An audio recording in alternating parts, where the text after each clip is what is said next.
Pokoknya nggak bakalan kuat lawan kita berdua. Yang dilawan kemarin-kemarin itu nggak ada apa-apa. Oke, sob. Coba Duduk. lawan kita berdua. Oke, duduk, sob. Ayo. Lu jual gue borong. Ayo, Banyakan bacot.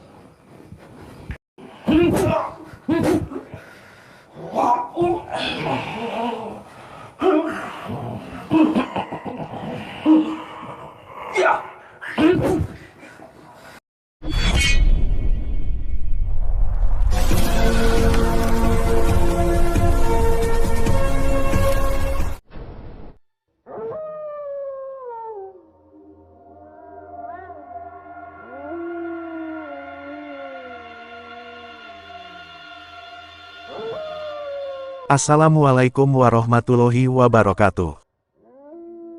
Orang yang dihadapi Kang Ujang ini adalah Kiai Sakur, seorang spiritual yang ingin menghabisi Kang Ujang Bustomi. Dia sangat marah atas aksi Kang Ujang yang menghajar para muridnya, bahkan mengatainya sebagai Kiai Cabul. Sehingga dengan mengajak seorang panglima tukang santet, dia berharap bisa membunuh Kang Ujang. Lalu apakah yang kemudian terjadi dengan aksi Kang Ujang kali ini? Silahkan disaksikan kisahnya selengkapnya. Semoga Allah Subhanahu wa Ta'ala senantiasa memudahkan Kang Ujang Bustomi dalam menjalankan setiap misi dakwahnya.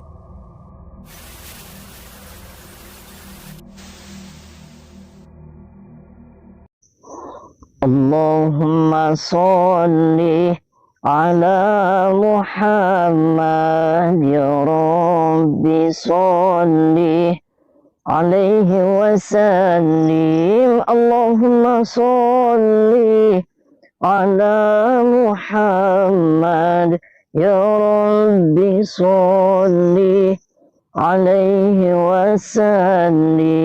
Rabbi fanfa'na bibarakatihim wahdina al-husna بحرمتهم ربي فانفعنا ببركتهم واهدنا الحسنى بحرمتهم.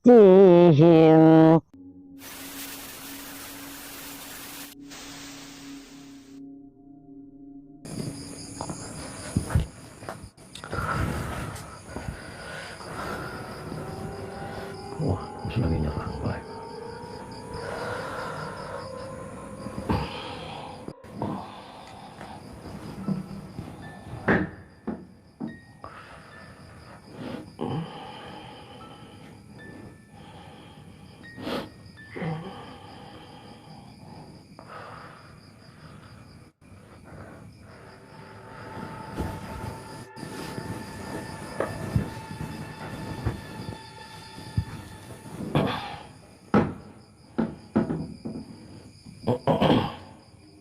Sahabat Kang Ujang Bustomi yang berbahagia.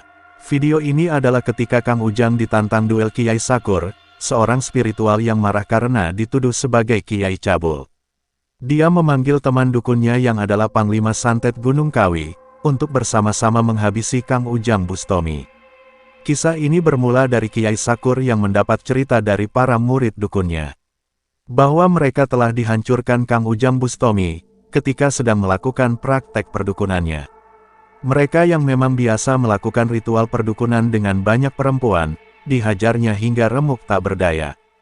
Banyak para murid Kiai Sakur yang kemudian insaf, dan tidak lagi melakukan perbuatan yang diajarkan oleh gurunya.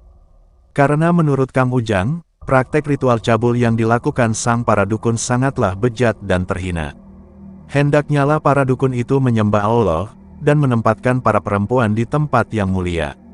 Dan mendengar cerita yang demikian itulah yang kemudian membuat Kiai Sakur ini menjadi sangat marah. Dia tidak terima karena Kang Ujang telah menghancurkan para muridnya, bahkan mengatainya sebagai Kiai Cabul.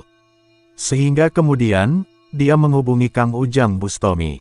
Kalau memang Kang Ujang benar pemberani, dia meminta Kang Ujang untuk datang ke tempatnya. Dia menantang duel dengan Kang Ujang, bahkan juga ingin menghabisinya. Bahkan untuk melakukan niatnya tersebut, dia sudah mengajak seorang teman dukunnya yang adalah spiritual Panglima Santet dari Gunung Kawi.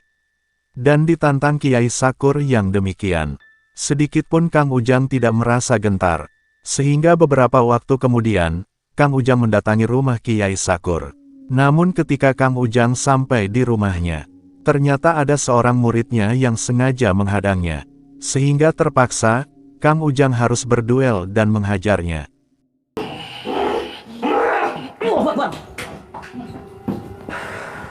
Berisik mendukun nih. Jelas. Berisik.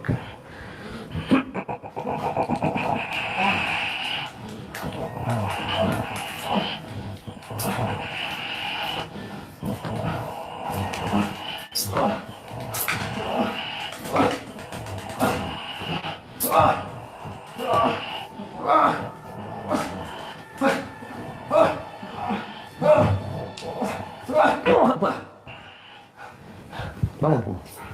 Tuan. Berisik.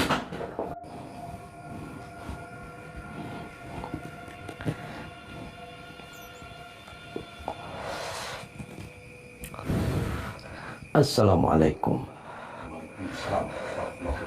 Saya Ujang Bustomi. Mana Kiai Sakur? Saya. Oh, Duduk. ya saya duduk Pak. Gimana sehat Kiai? Alhamdulillah. Anda siapa? Saya. Anda yang panglima dari Gunung Kawi, Ya. Raja Santet. Tahu. Oh, siapa namanya? Tahu lah. Oh, nggak perlu tahu. Ya. Ya, oke, saya nggak perlu tahu. Gimana? Sehat semuanya? Salam hormat saya, salam silaturahmi saya. Gimana, ada apa ini Kiai?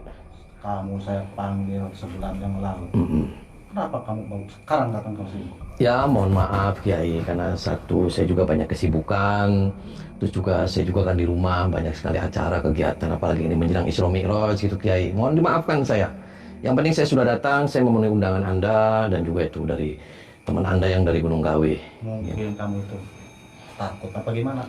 Ya, saya takut, terus terang aja. Saya itu orangnya kalahan, saya takut.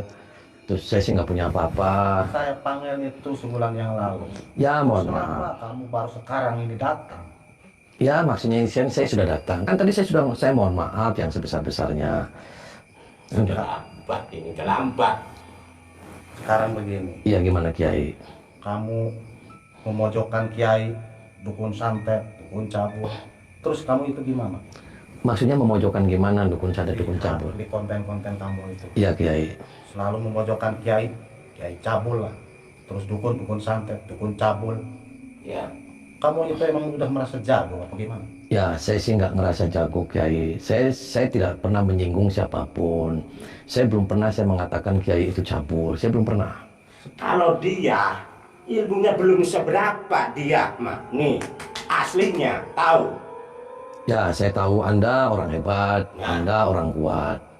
Saya sih nggak bisa apa-apa. Makanya dia itu baru datang sekarang itu. Dia udah takut. Udah Orang takut. badannya segini, orangnya mungil. Emangnya kamu berani? Maksudnya gimana, Bro? Saya sih nggak berani. Maksudnya itu konten-konten Yang gimana sih? konten kamu itu, Iya. yang lawan-lawan sama kamu itu. Belum seberapa. Ya. Coba lawan-lawan kita berdua. Ya, saya datang ke sini, saya nggak mau ada lawan melawan. Saya ke sini tuh nggak mau ribut. Saya nggak mau saya menambah musuh. Saya nggak mau. Saya ke sini saya hanya murni silaturahmi karena Anda panggil, ya saya datang. Karena saya memanggil itu mau menjelaskan Ya. bahwa jangan sampai memojokkan kiai. Di konten kamu itu ada kiai cabul lah, dukun santet, dukun cabul. Itu kamu itu maunya gimana? Maunya gimana? Pokoknya saya yang nggak terima. Anak buah saya, Ya, kenapa kamu dibunuhin semua? dibunuhin Kiai. Siapa yang bunuhin, Pak? Emangnya nyamuk saya bunuh-bunuhin orang? Buktinya banyak-banyak di konten-konten itu. Konten-konten gimana? Maksudnya saya nggak tahu apa yang mana. Dukun-dukun semuanya. Dukun yang mana? Saya namanya siapa? Saya juga nggak tahu. Itu semuanya nggak jelas semuanya. Dari konten kamu itu banyak dukun-dukun dan para kiai yang menyelewengkan agama dibantai sama kamu. Itu kamu tuh sebenarnya mau gimana sih? Ya sekarang saya nanya kembali nih sama Kiai nih. Anda Kiai kan? Iya, saya. Anda Kiai. Anda sudah hebat. Saya udah terkenal. Anda sudah kuat. Saya mohon maaf nih, lancang keras nih ngomongnya. Karena saya tadi lemes. Saya lemes, saya menghormati Anda sebagai Kiai. Anda sebagai tokoh masyarakat. Ya, sekarang saya sudah nggak lemes lagi nih. Saya lagi akas nih. Sekarang begini. Ya, gimana? Kalau tidak diluruskan itu yang namanya kiai cabul, dukun santet, dukun cabul sama konten-konten kamu, saya akan nggak terima. Dan Pokoknya harus diluruskan. Makanya kamu saya panggil ke Yang sini. ngelu- Tapi ngelu- kenapa? Baru sekarang kamu Yang ngelurusinnya gimana? Cabulnya yang mana? Saya nggak jelas ini. yang di konten Konsepnya itu, ini bagaimana saya dipanggil seperti konsepnya banyak apa? sekali Dari tadi ngomong judul konsep di YouTube itu urus. Dukun cabul katanya. Kan? Ya sekarang, aduh saya pusing ya. Sekarang kalau kamu ingin tahu, Nggak usah teriak-teriak, nggak usah Enggak. tunjuk-tunjuk sama saya. saya Kamu. marah dari dulu. Sebulan yang lalu, sekarang baru datang. Saya mau nantang kamu. Oh, jadi intinya aja mau nantang saya. Ya. Intinya aja mau bunuh saya. Ya. Anda sudah hebat. Nih, udah terkenal saya. Kamu sudah hebat, Pak. Udah, Sudah kuat. udah. Serius. Kamu nggak bakalan kuat lawan dia, lawan saya. Ada- Itu nggak seberapa. Ada pesan apa buat keluarga kamu? Kiai Sakur terlihat begitu sangat marah. Selain aksi Kang Ujang yang menghancurkan para dukun, perkataan Kang Ujang juga sangat melukai hatinya. Dia sering melihat konten Kang Ujang Bustomi yang memberantas para dukun santet. Dari situ dia mengetahui bahwa para spiritual yang biasa melakukan ritual dengan perempuan itu dikatakannya sebagai dukun cabul. Padahal menurutnya, dia sebenarnya telah membantu sang para perempuan tersebut. Kiai Sakur merasa orang yang terpandang dan dihormati. Sehingga julukan Kiai Cabul yang disematkan kepadanya telah sangat merusak reputasinya. Sebab itulah sang Kiai ingin memberikan pelajaran kepada Kang Ujang, bahkan ingin membunuhnya. Juga dengan teman dukunnya sang Raja Santet itu. Terlihat dia sudah tidak sabar, ingin segera menghabisi Kang Ujang Bustomi. Dan mengetahui yang demikian, Kang Ujang juga menjadi habis kesabarannya. Kiai Sakur dan temannya itu memang sudah dikuasai iblis yang menyesatkan. Tidak mungkin lagi mereka diberikan kata-kata hikmah dan kebaikan. Karena orang-orang tersebut tidak mungkin bisa bertobat sebelum diberikan pelajaran yang mengerikan. Pokoknya keluarga saya di rumah, Ya. tenang-tenang saja. Pokoknya saya udah tahu kalau saya udah sakti. Apalagi pistol, peluru, golok, celurit, nggak mampu pokoknya melawan saya.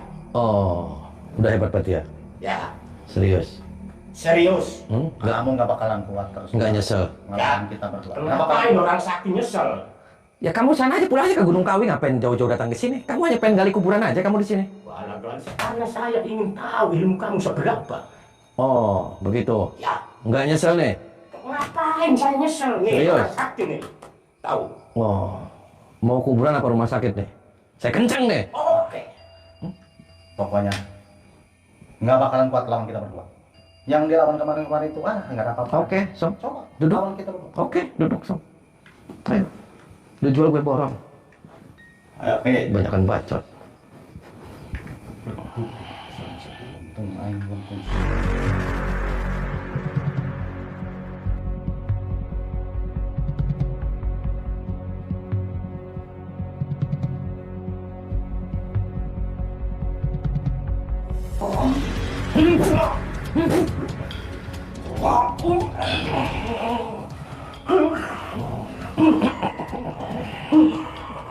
Ya.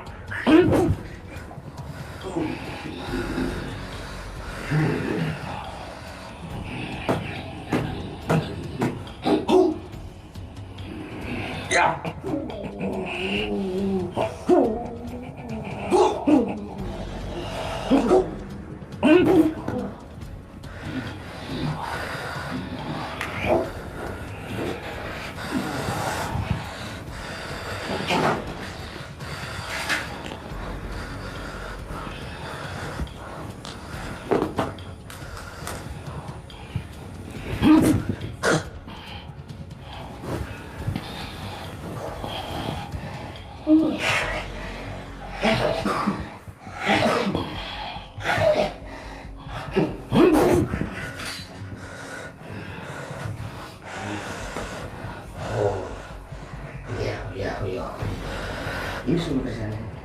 Jangan kepetan kesana. Ini bocah kepetan. Wah, Pak. Tinggal.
Oh, mantap.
Bangun. Bangun. Sini, melangkang. Melangkang. Melangkang. Masuk bawah. Masuk. Nongol kepalanya. Duduk, nongol kepalanya di sini. Diam. Udah, segini aja diam.